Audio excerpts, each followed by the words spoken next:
Welcome to the Wear, Wag, Repeat podcast. I'm Tori Mystic, here with my dogs Lucy and Bert. Together, we're interviewing cool, creative women entrepreneurs in the pet industry. Do you dream of working alongside your dog? Then sit, stay, and listen to the latest episode to find the inspiration and resources that will help you grow your own dog-inspired business. Today's episode is a little longer than usual, but it is so worth it. I got a chance to talk to an entrepreneur who's grown a solo pet sitting and walking business into a full-on empire. You're going to be so inspired when you learn about her business philosophy. It's all about being authentic. That approach allows you to sell without being pushy, build a strong company culture, and provide tons of value to your community. We also talk about how to approach your business idols when you meet them in person, and a few resources that she relies on to run and grow her pet industry business. Adina Silberstein is the founder, president, and CEO of award-winning Northwest Philadelphia-based professional dog walking and pet sitting company, Queenie's Pets. She is an entrepreneur and business coach specializing in processes, organization, boundary and goal setting, company culture, and profitability. Adina is committed to urban communities, force-free practices, empowering others, and ongoing professional and personal development, helping others to thrive and succeed. She's proud to sit on the Philadelphia Animal Advisory Committee, advising Philadelphia City Council and the city's mayor on the governance of wild and domesticated animals in the city. A graduate of American University, as well as the Goldman Sachs 10,000 Small Businesses program, Adina continues to provide ongoing leadership and entrepreneurial advice. She's also a writer for national and local pet-related blogs. Queenie's Pets storefront operates as a boutique retail space, administrative office, and as a community center for pet owners. They offer a resource library, workshop and lecture series, and sell only unique and enriching products that make the lives of pets and their humans better. Adina lives in Philadelphia with her soon-to-be husband and their crew of rescues, a Roddy Scotty named Melodrama, yep, that's his name, and four cats, Mouse, Zizzy, Brucey Marbles, and Snacks. Hey, Adina. Hey, how's it going? I'm doing great. How are you? Awesome. Thank you for that introduction. Oh, it's just so wonderful. There was nowhere to cut it down because you just have so many interesting things that you're doing. I'm really excited to have you on the show. Thank you. I'm so glad you found me. Yeah, actually, you were recommended by one of my Instagram followers. So if anyone's listening to this, send me a DM if there's anyone you want to hear from, and I will track them down and make them come on my podcast. So let's start by talking about Queenie's Pets. How long have you been doing this? I started Queenie's Pets in 2006, and I had been in the service industry, and I had also been a teacher, and I just really realized that I always wanted to work with animals, but I didn't want to be a veterinarian, and I didn't want to deal with blood or death. And It took me a while to figure out that this was actually a viable career. And when I took the leap and just jumped in, it worked miraculously. So did you start out as just yourself walking dogs? Basically, yes. I was the neighborhood in which my company is now based, it's called Mount Airy. It's inside of Philadelphia. It's a neighborhood of Mount Airy in the northwest section of the city. And I had grown up in Mount Airy, and I had worked in this area, and I knew a lot of people, and everyone knew I was obsessed with animals. So they would ask me to pet sit, or they would ask me to help out with their animals in some way or another. And I left and I moved other places and I lived around the world. And then I kind of accidentally came back to Philadelphia to quote unquote visit my mom. That was now 19 years ago. So I like to say that I'm actually still just visiting. And so when folks heard that I was back, they asked me, hey, do you mind, can you still pet sit? And so I was doing it a little bit on the side. And eventually I got to the point where my quote unquote real job was being taken over by my pet sitting commitments. And so it naturally built. And then when I decided to take the leap, I was able to organically build the business, just me, myself doing the walking and the sitting. Within 3 months, I had 60 clients, because of just being known and being a trusted name and face in the community. So, but I think I was 4 months in when I hired my first employee. Oh, wow. That's really Yeah. fast. Yeah. And my second employee I hired was 6 months in, and he still works for me. That's awesome. He's amazing. Yes. So at what point did you decide that you wanted to have a facility? And the facility that you're in now, is that where you started, or did you have a smaller space to start out with? No, I operated out of my home for the first 9 years that I had the company. And then you had mentioned in my bio that I am a graduate of the Goldman Sachs 10,000 Small Businesses program, which I don't know if you're familiar. What is that? No, I've never heard of it. Okay, great. So it's this incredible program that was born out of tragedy, which was the financial collapse, where Goldman Sachs made a promise to give back to businesses throughout the United States. So what they did was they committed that they would support 10,000 small business owners throughout the United States in essence doing what they call an MBA on steroids. So they take successful entrepreneurs who are looking for exponential growth. And so you have to meet certain criteria to get into the program. So, you have to have a certain number of employees and years in business, et cetera.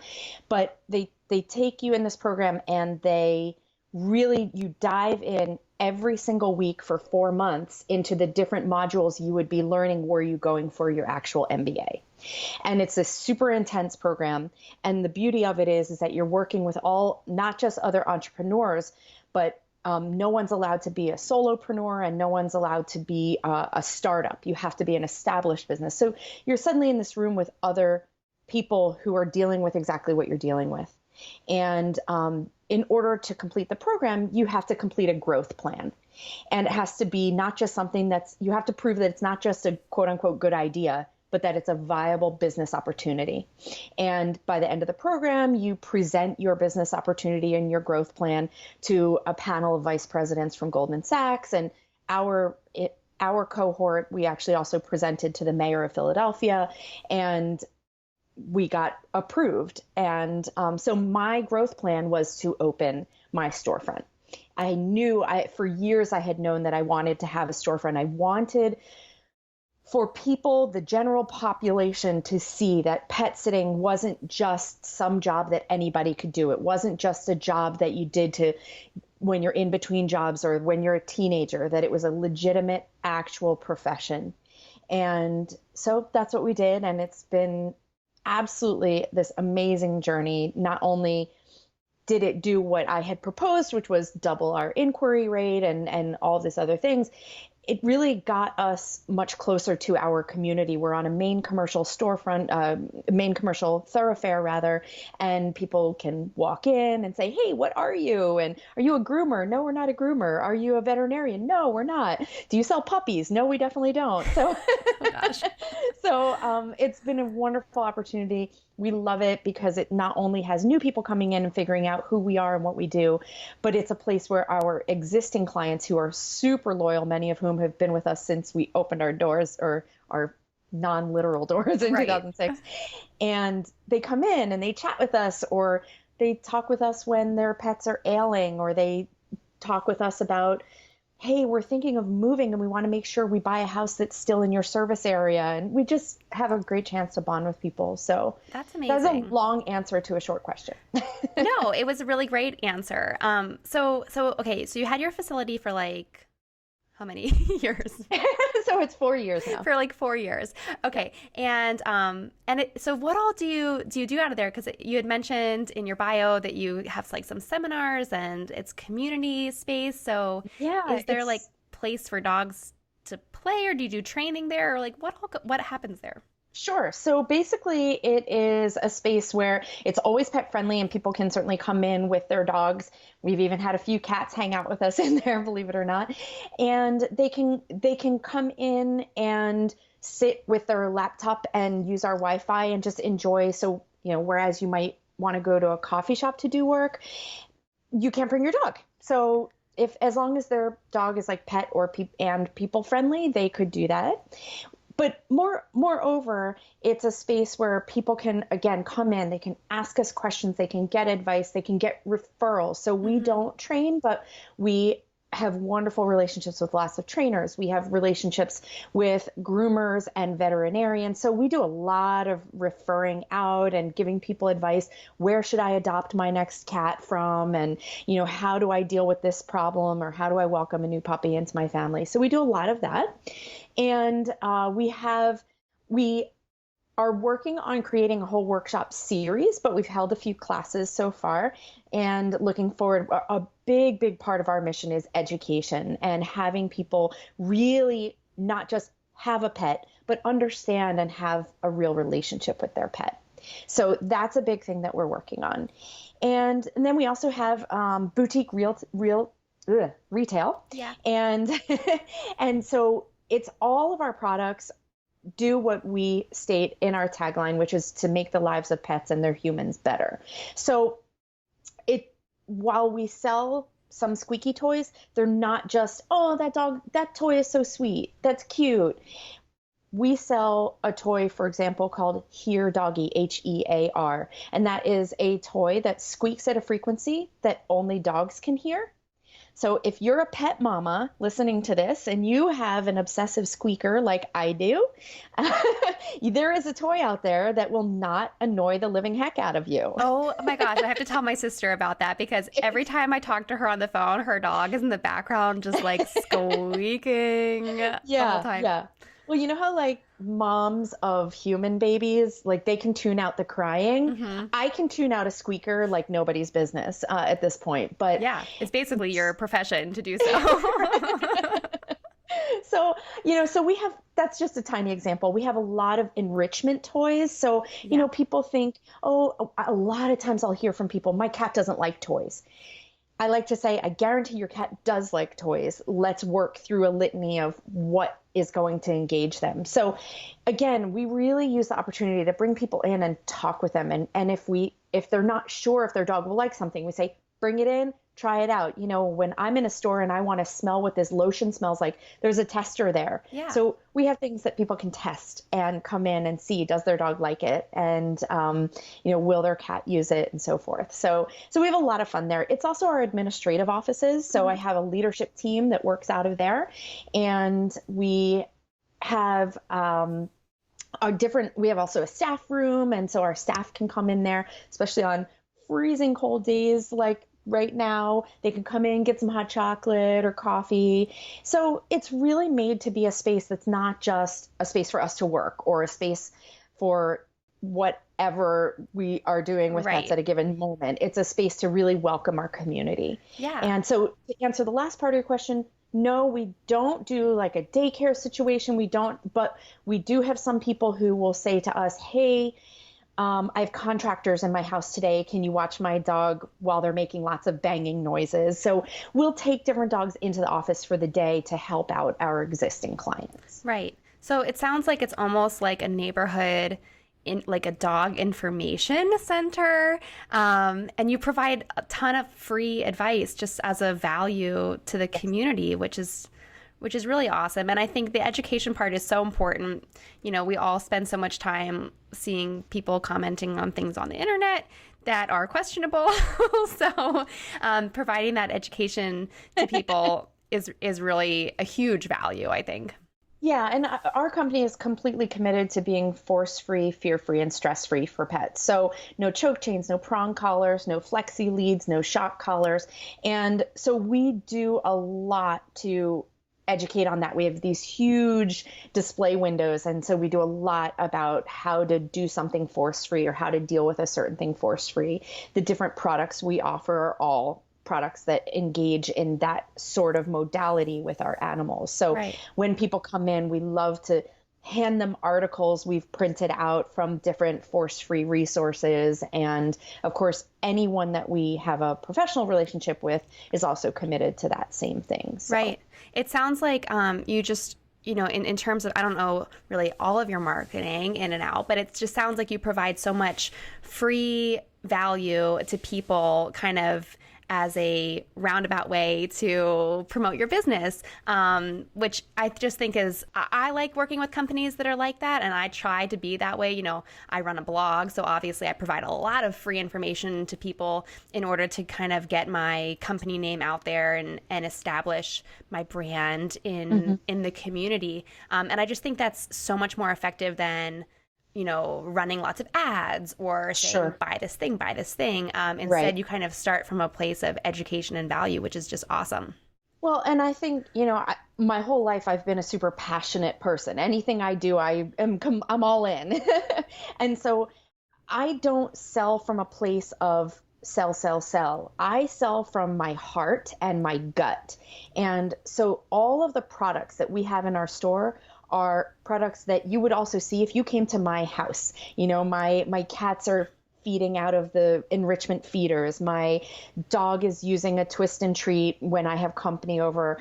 All of these different things are products that I believe in, and I don't have any products in my store that are just like, oh, well, people like that. So, people ask all the time, do you sell, I'm not going to use a name of a product that I don't like, but Right. they'll ask, do you sell this flea and tick medication? And we absolutely do not, because most of them are not really great for our pets, and Mm-hmm. they're kind of dangerous.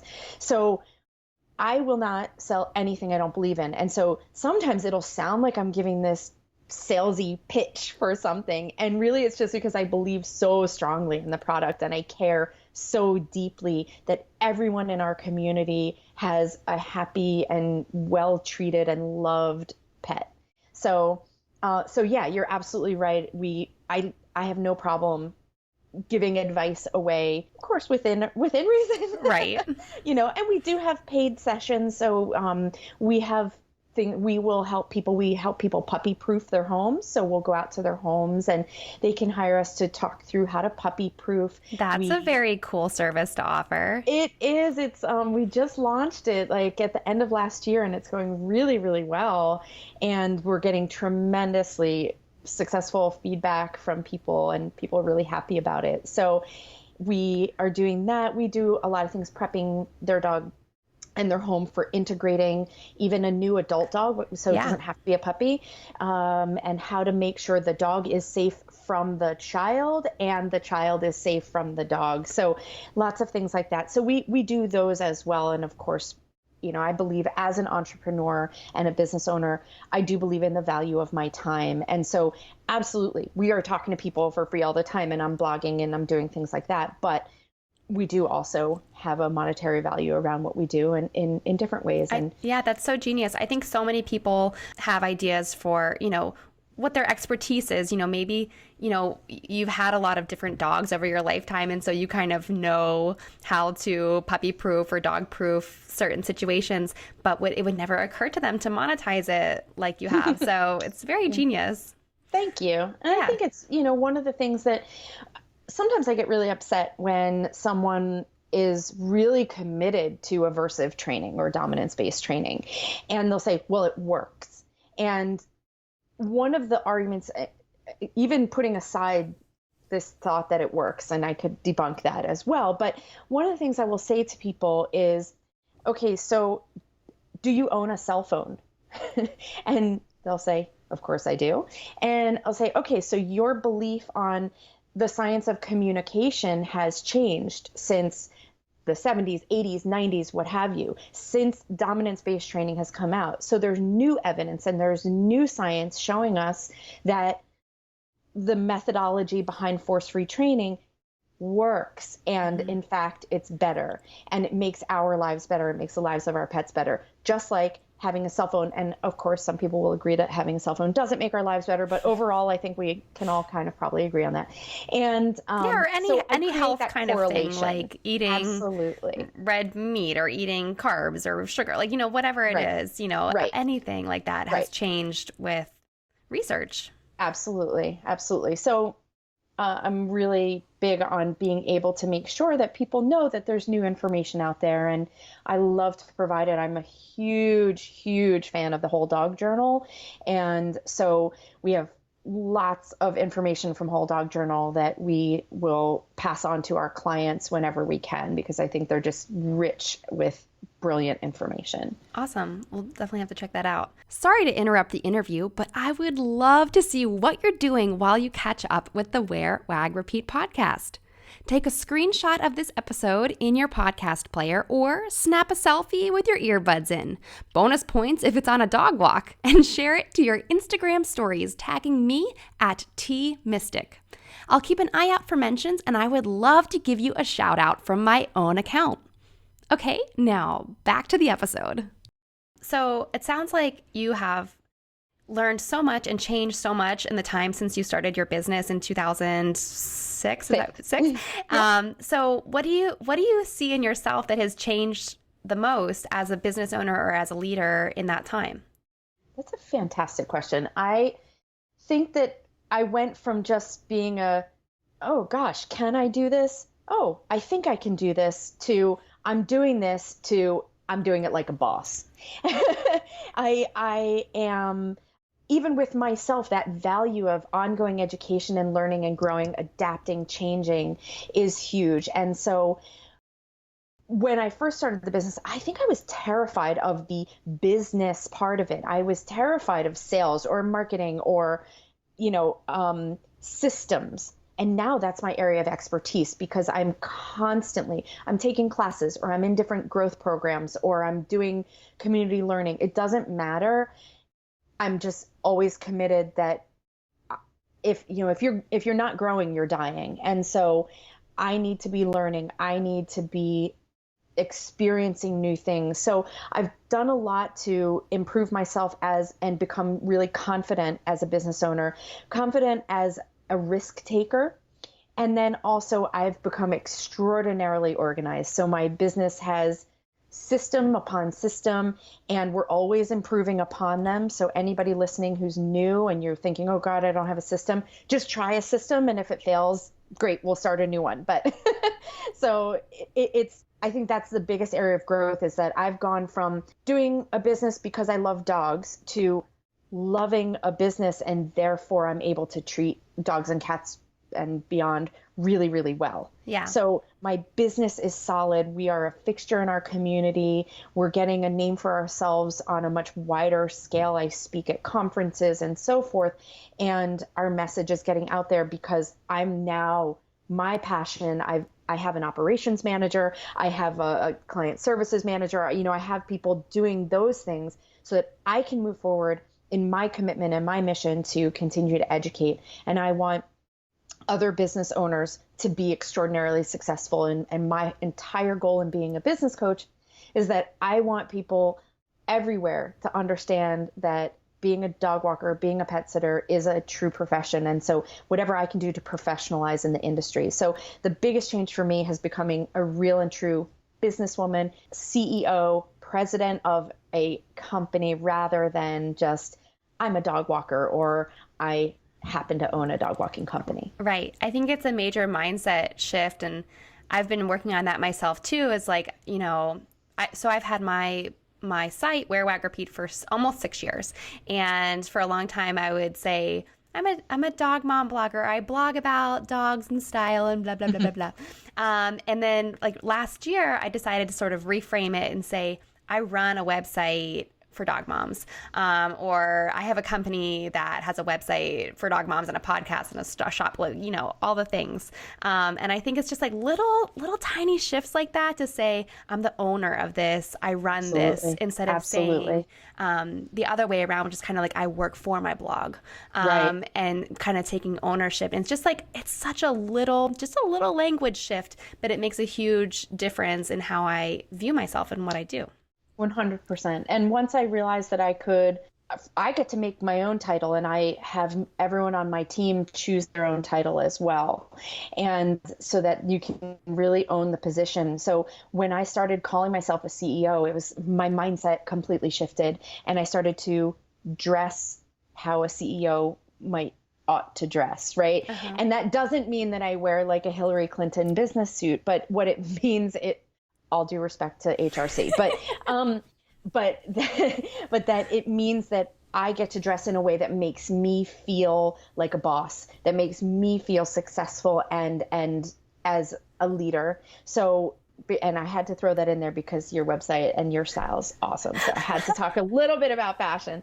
But Thank you. I do think that it is actually quite important, is dressing the way that makes you feel confident, and getting your hair done, and whatever it is, it doesn't matter. It doesn't have to be traditionally sort of feminine, girly, however you want to word it, in order to be in that place. But Sure. whatever makes you feel confident, and whatever is going to make you feel like the leader that you actually are inside. So Yeah. match the outside with how you feel on the I think inside. it could So even be like setting up your desk in a way that you feel is really powerful and professional. It doesn't yeah. have to be your personal appearance, I guess. Yeah. Well, and I think though, and I bring it up because I think for me, as I have developed as an entrepreneur and a leader, I have watched myself physically change, in the sense that, it is important to me, what earrings am I picking, because people notice the finer details. So it's not to say that your looks are everything, and that would be offensive. And, I would apologize to all of my feminist sisters, but it is important that you feel that you look good. Hmm. Right. So however you feel, and whatever makes you feel strong and secure, that's going to come across. And so, and you might feel strongest and most secure in yoga pants and a tank top, and go for it. Right. So that's the point that I'm making. Exactly. Well, okay. So hearing from you, there's a lot to admire about what you've done with your business, but is there anyone in the pet industry that really inspires you, or who you'd like to kind of connect with? Oh, wow. So my dream is to connect with Dr. Marty Becker. Marty, if you're out there, holler at me.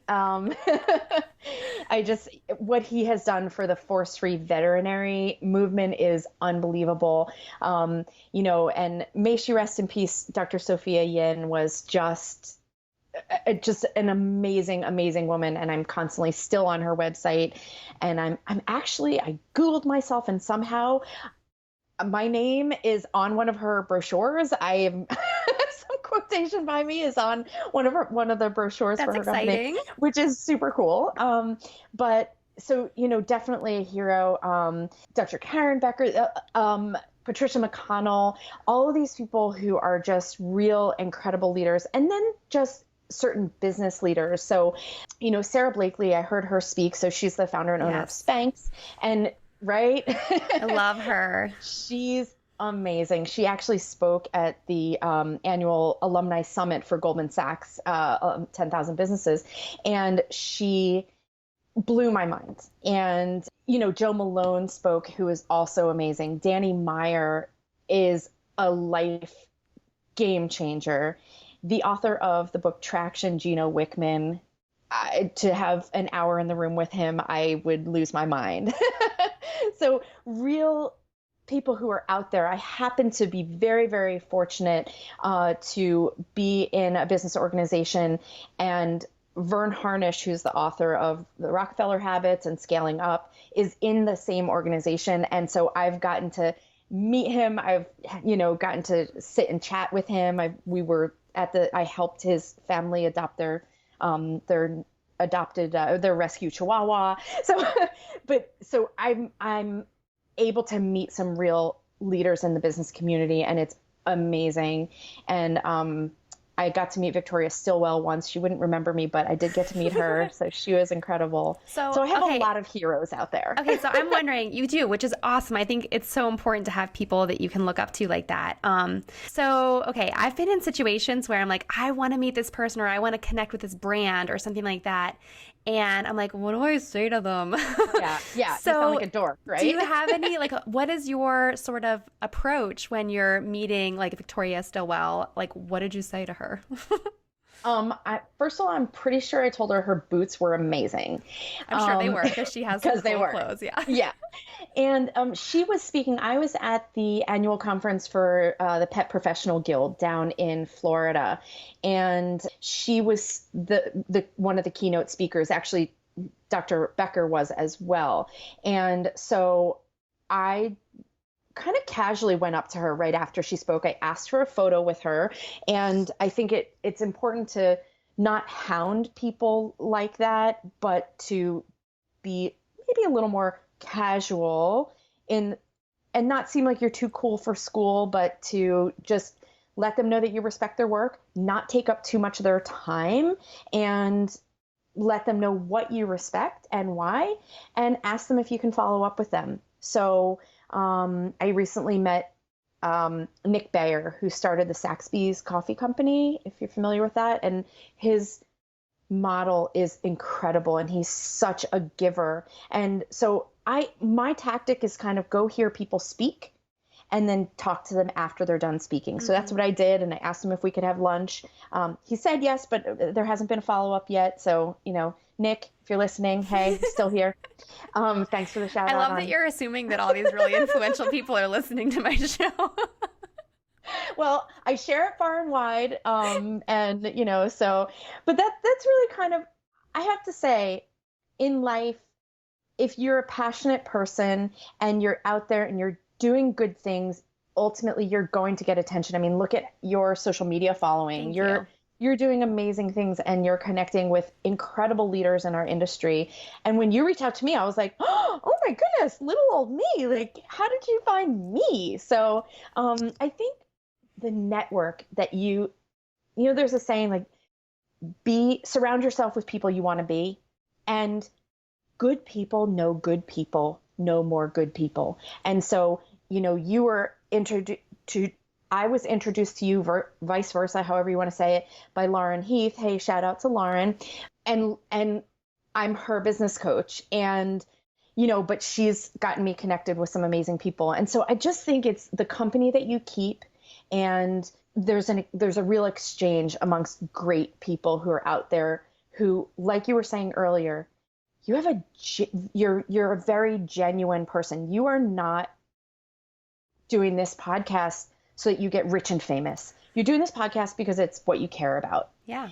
And that comes across, and good people can read that in one another. So there's business leaders that I wouldn't want to sit down with because I don't respect the way they do business. Absolutely. So that's, there's certain political leaders that I would not want to sit down with, even if I had the opportunity, right? Well, that goes without saying.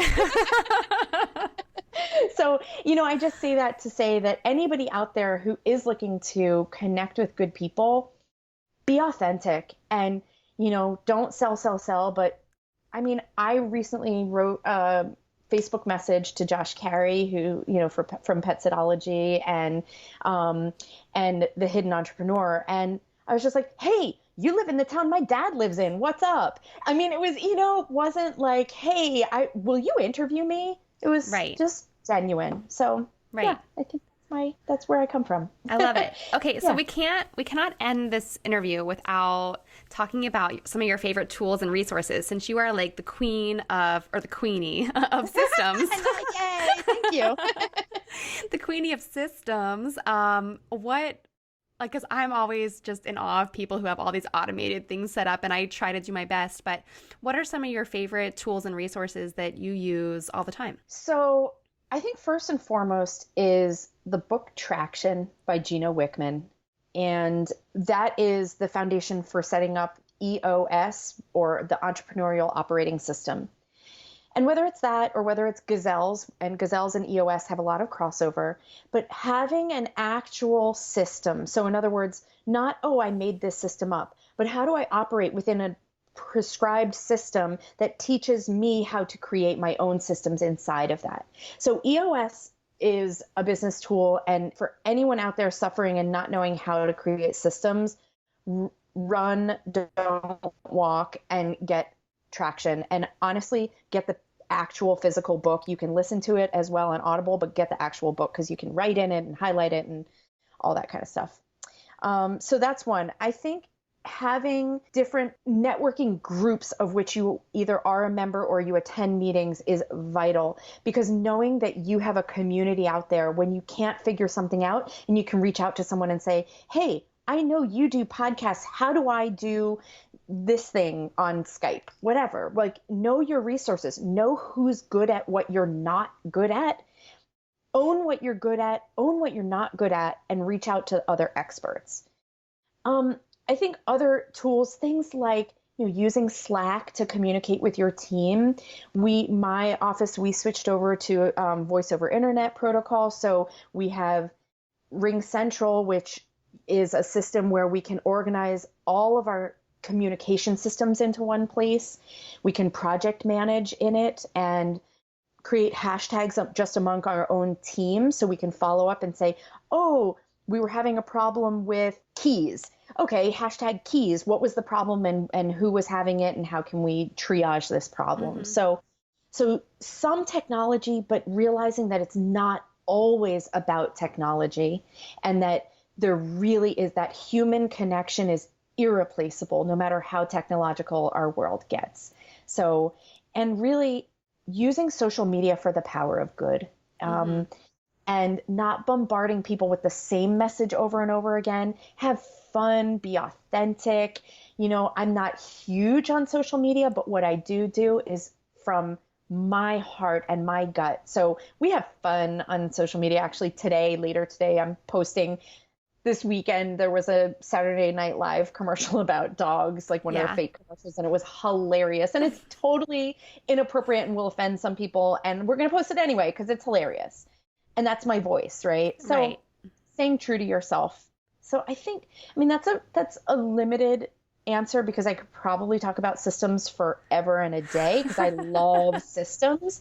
But whatever works for you as an individual. So some people think, well, I can't write things down. I have to use an online tool. And you don't. You can write things down. So, using what works best for your systems and understanding your own learning style. So let me put one other plug in there, which would be for using personality tests. So whether it's the DISC test or Colby or whatever it is, do personality tests, even if it's just for yourself, to understand how do you operate. Because I guarantee you actually don't understand how you operate. Right. And I just read a book. I can't remember what it's called, but it was all about, there was like maybe 4 different options of like what your personality type was and then how to take advantage of that and work smarter, basically.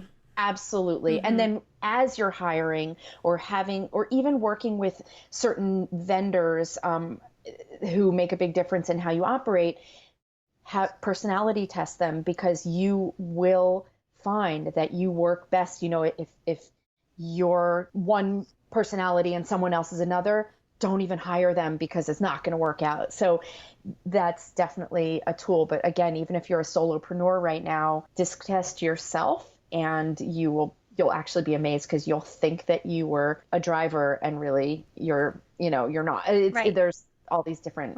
So yeah. So awesome. Well, unfortunately, we have to wrap it up. So tell everyone where they can find you and Queenie's and everything. Okay. So my handle is @QueeniesPets across all social media. And I am also, they can reach me personally via email if they want coaching or want to connect. My email address is Adina, ADINA, @QueeniesPets.com. And our website is queeniespets.com, and there's a coaching page on there. And so I'm also at Queenie's Coaching on Instagram as well. So Queenie's Coaching, and I'm also Queenie's Pets on Instagram. So I have both. Awesome. Well, thank you so much, Adina. Thank you very much. This opportunity is amazing. It's great to meet you. Likewise.